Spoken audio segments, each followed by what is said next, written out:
fait une boucle Caraïbes, on part de la Havane, on arrive à Miami. Alors, le Havane-Miami, c'est très proche, mais nous, on a fait tout un tour autour du golfe du Mexique, donc ça fait quand même 1000 km à peu près.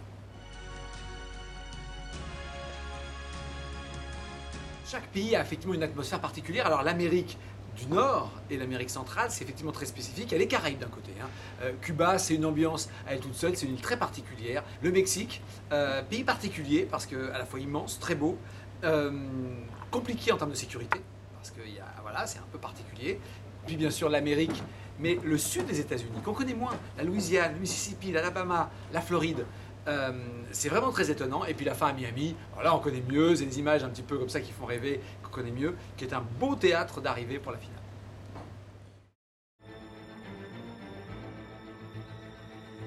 C'est difficile parce que le dernier, forcément, c'est le plus frais, c'est notre petit chouchou. On démarre, on est content, c'est une sorte de bébé, on est à 120 à le faire, mais on est assez content de tout ce qu'on a rajouté.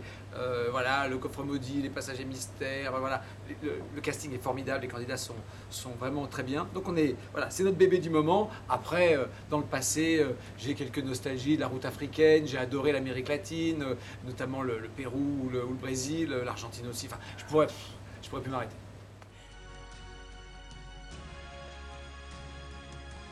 Certains vont être bons et vont gagner, d'autres vont être moins bons, vont perdre. Mais c'est pas forcément celui qui gagne qui est le plus extraordinaire, donc c'est vrai que c'est difficile à expliquer. On commence par Adriana Karambeu, voilà, qui arrive telle une princesse, qui est étonnante, qui voulait faire Pékin total, elle. Quand on lui a dit non, c'est juste 3 jours, t'es passager mystère. Ah, non, mais moi. Et c'est vrai que ça fait 3 ans qu'elle veut le faire en totalité. Là, elle a fait les 3 jours. Vous verrez à Cuba, c'est assez étonnant. Et alors, après elle, on a le prince Emmanuel Philibert de Savoie. C'est l'aristocratie, c'est la noblesse absolue. Et ça se sent. Son comportement, c'est un prince. Et à la fois, il est rock'n'roll.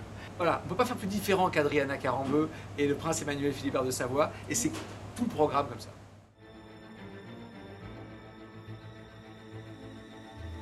C'est notre obsession depuis le premier jour, parce que c'est vrai que nous, si on fait la liste des dangers de Pékin Express, c'est vrai que c'est impressionnant. Et c'est vrai qu'on fait très attention. On a nos médecins, on a nos responsables de sécurité, les visites médicales. Donc voilà, après le risque zéro n'existe pas. Moi bien sûr, avec ce qui s'est passé, je pense d'abord à la famille du défunt. Tout de suite on y pense, tout le monde, on voit très bien ce que ça peut être.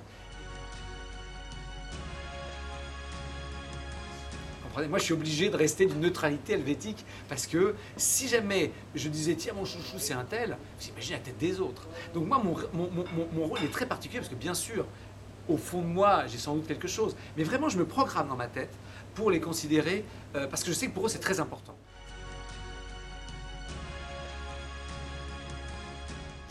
Si je prends du poids, je le perds sur Pékin, c'est l'avantage. Donc je grossis un peu sur Top Chef et puis après il y a Pékin, je repère. Mais je goûte. Alors il faut savoir que je goûte pas les assiettes des chefs parce que ça faut pas.